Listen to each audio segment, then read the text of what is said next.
বলতাম তো আমি তো আমার তো ওই সময় জন্ম হয়নি। আমার জন্ম হইলে আমি দুই পাকিস্তানকে এক রাখতেই চাইতাম।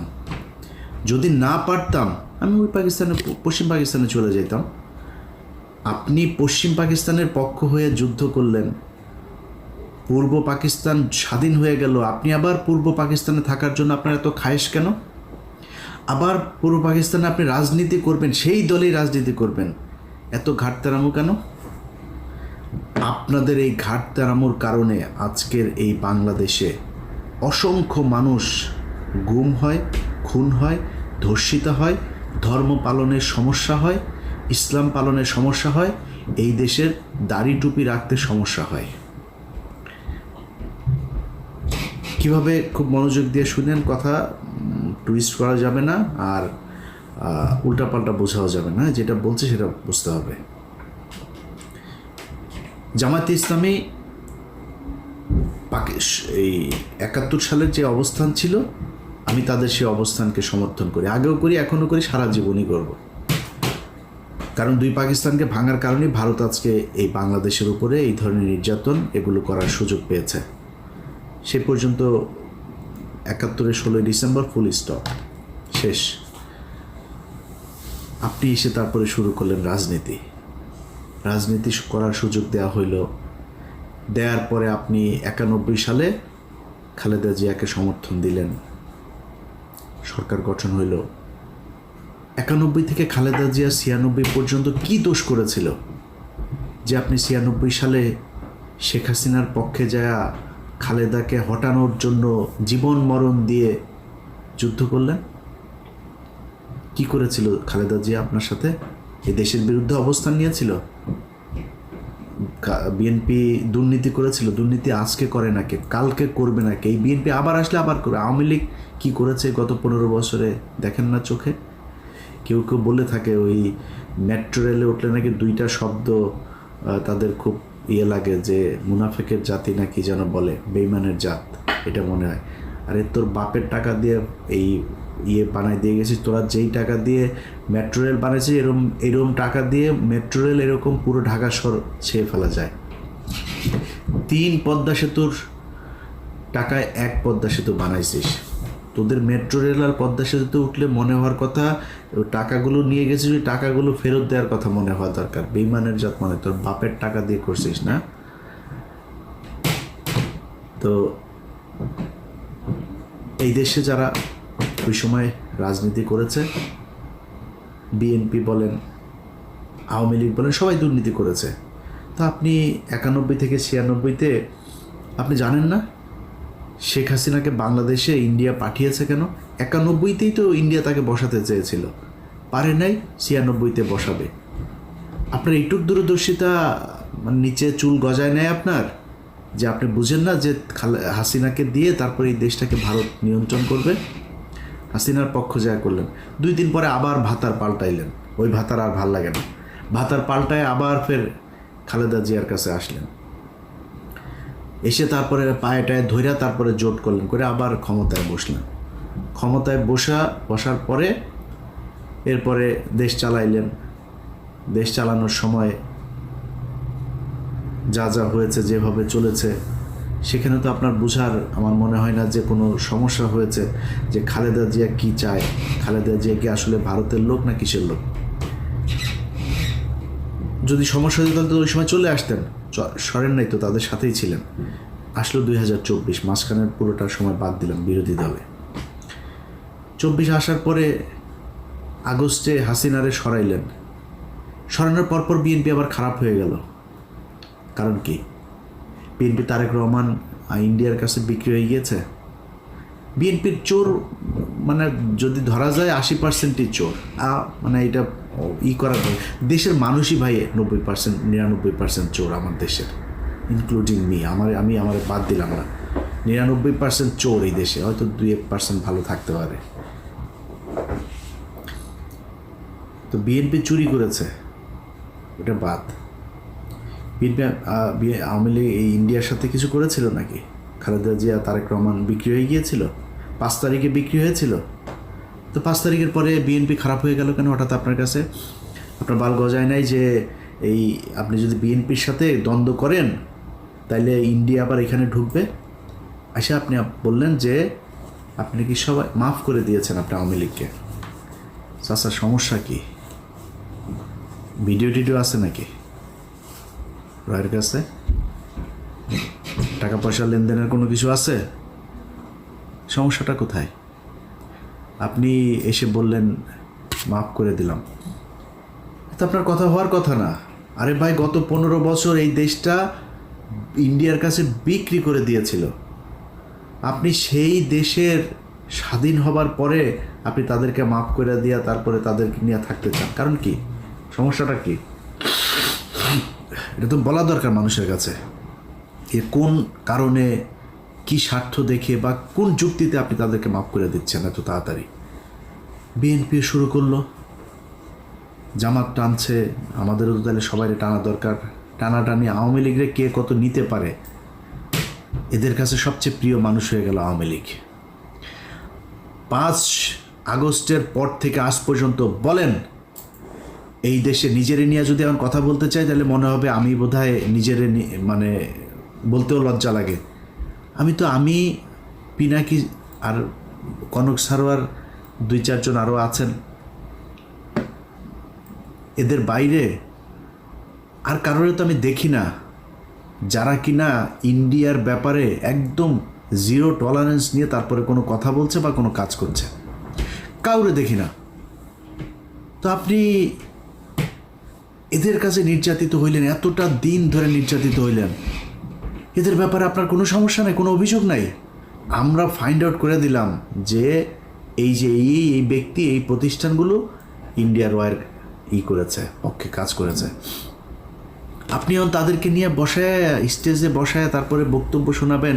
পিছনে দেখি ওই যে শফিকুল ইসলাম মাসুদ চোখ বন্ধ করে মনে হয় বিশাল ধ্যানে আছে, মানে ওর বাপ ওই সন্তোষ শর্মা বক্তব্য দেয়, ওর বাপের বক্তব্য শোনা মধুর, মানে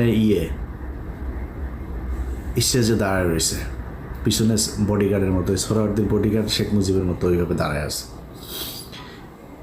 এটা এই জন্য এই 15 বছর এই জন্য মানুষ জীবন দিয়েছে। আপনার এই প্রোগ্রামটা যারা অর্গানাইজ করেছেন তাদেরকে, সেই জামাতের নেতা যারা সন্তোষ শর্মাকে দাওয়াত দিয়েছেন, সে ব্যক্তিগুলোকে একটু বলি যে মনে করেন আপনারা অলমোস্ট সবাই জেলে গিয়েছেন আমি যতটুকু জানি।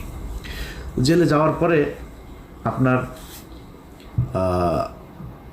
স্ত্রী বা মেয়েকে পুলিশ আপনাকে ক্রস ফায়ার দিবে এটা মনে করে তারপরে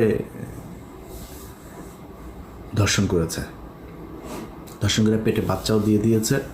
অ্যাবর্শন তো আর করাইতে পারে না লজ্জার শরমে। আপনাদের ঘরে যদি এরকম একটা বাচ্চা টাচ্চা যদি থাকে, মনে করেন থাকে, কেমন লাগবে?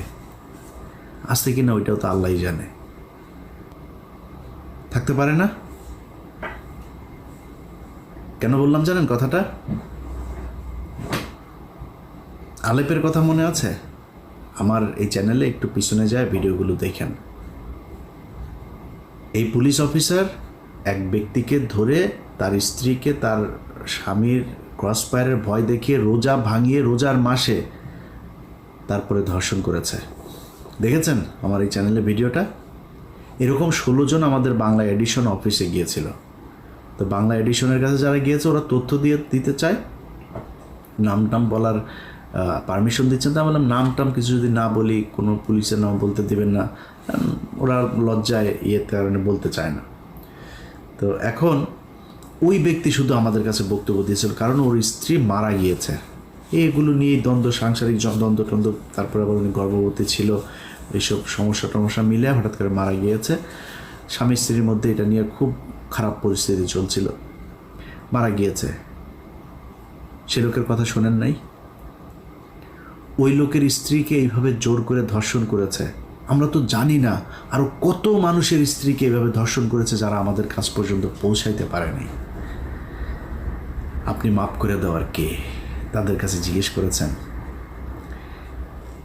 ভারত গেল 15 বছরে যা করেছে সেটার শাস্তি হতে হবে, শুধু শাস্তি না, সারা জীবনের জন্য তাদেরকে নিষিদ্ধ করতে হবে। আপনি 2 দিনের মাথায় মাফ করে দেন। খিলগাঁয়ের জনির কথা মনে আছে? বুকে গুলি কয়টা? 19 গুলি নিয়ে তারপরে মরতে হয়েছিল, ছোট বাচ্চা।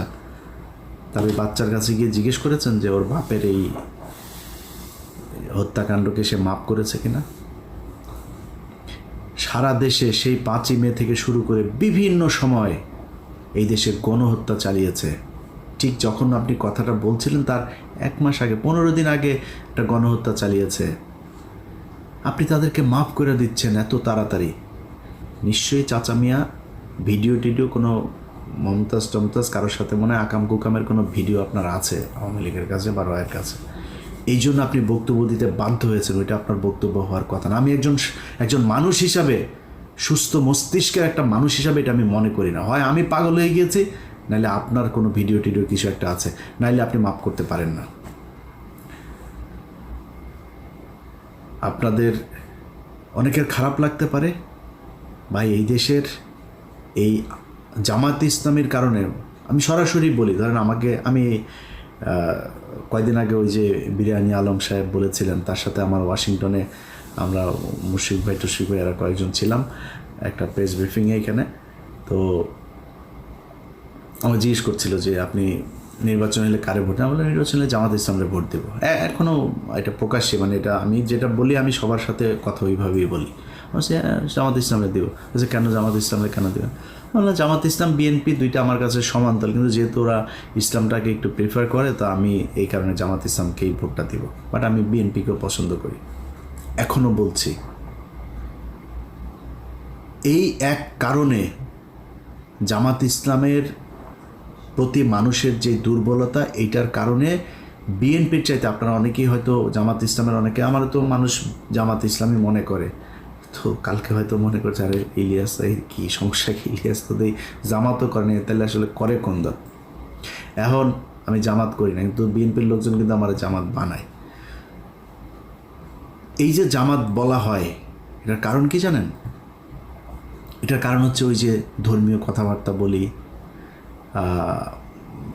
যখন অফিসে জব করতাম ইটিভিতে, রোজা রাখতাম, রোজা রাখাই তো আবার মাঝে মধ্যে ধরেন শুক্রবারে নামাজ টামাজ পড়ার জন্য সময় চাইতাম অফিসে। এই তো জঙ্গি তো মানে শিবিরের লোক। আবার ওই হরতালের সময় শিবিরের ওই ফুটেজ যেগুলো আমি তাড়াতাড়ি পাইতাম আর কি, আমার কাছে এই তথ্য আমি সোর্স মেনটেন করতাম। মনে করেন ওর সাথে ও এত ফুটেজ পায় কেমনে, কোথায় ভাঙচুর হয় এটাও জানে কেমনে। এইটাও আরেকটা কারণ। আমি একা না, আপনি বিএনপির সাথে বলবেন যে আমি বিএনপি করি বলে এই বা মানে বিএনপির কিছু দেখি না এটা বলে আপনি পাওয়ার সুযোগ নাই। কারণ বিএনপির সাথে আপনার অনেকগুলো জায়গায় পার্থক্য আছে, যেই পার্থক্যটা আপনাকে মেনটেন করতে হবে। যে পার্থক্যগুলো কি? আবরার ফাহাদ বলেছিল সে শিবির করে, আবরার ফাহাদকে হত্যা করা হয়েছে শিবির সন্দেহে, জানেন না? আমি বেতন পেয়েছি 23,000 টাকা বেতন পাই মাত্র, তখন বেতনের পুরো টাকাটা নিয়ে তারপরে যে কোনো জামাত ইসলামের কোনো একটা জায়গায় দিয়ে এসছি। এটা একটা রসিদ ছিল, সেই রসিদটা আমার ড্রয়ারে ছিল, 23,000 টাকার একটা রসিদ। 23,800 টাকা বেতন পাইতাম তখন, 800 রেখে দিয়েছিলাম, 23,000 টাকার রসিদটা দিয়েছিলাম। তো আমি যেহেতু ঢাকা শহরে আমার যেহেতু মানে নিজের বাবার বাড়িটাই আছে, আমার যেহেতু মানে ভাড়া দিতে হয় না, আমি অফিসে অন্যদের চাইতে একটু রিল্যাক্স থাকতাম, কোনো বাজার টাজার কোনো কিছু আমার কোনো ঝামেলা ছিল না। তো আমি ওই টাকাটা দিয়েছিলাম। তো আমি ইটিভি থেকে আমাকে যখন এই চেয়ারম্যান যখন জেলখানায় গেল, তখন আমার ড্রয়ার তো আমি কোনো জিনিসপত্র কিছু নিয়ে আসার সুযোগ পাইনি, আমি আর অফিসে যাইনি। আমার ওইখানেই খুঁজে এগুলো পেয়েছিল। ওই রসিদটা নিয়ে ডিবির মনিরের কাছে দিয়ে এসেছিল আমাদের 21 টেলিভিশনের অখিল পোদ্দার।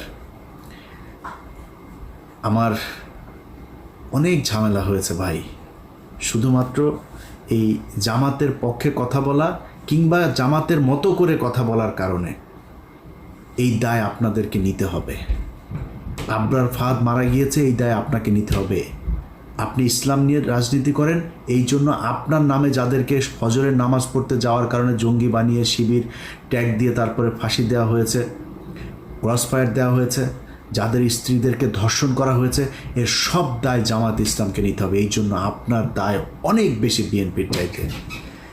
বিএনপি তো ভাই খালি খালেদা জিয়া, তারেক রহমান, জিয়া পরিবার বাদ দিলে বিএনপির 90% মানুষের সাথে আওয়ামী লীগের কোনো পার্থক্য নাই। আপনি যদি নাকি এই ভারতের ইস্যুটার সামনে নিয়ে এসে যদি বলেন, ভাই বিএনপির বহু মানুষ আছে।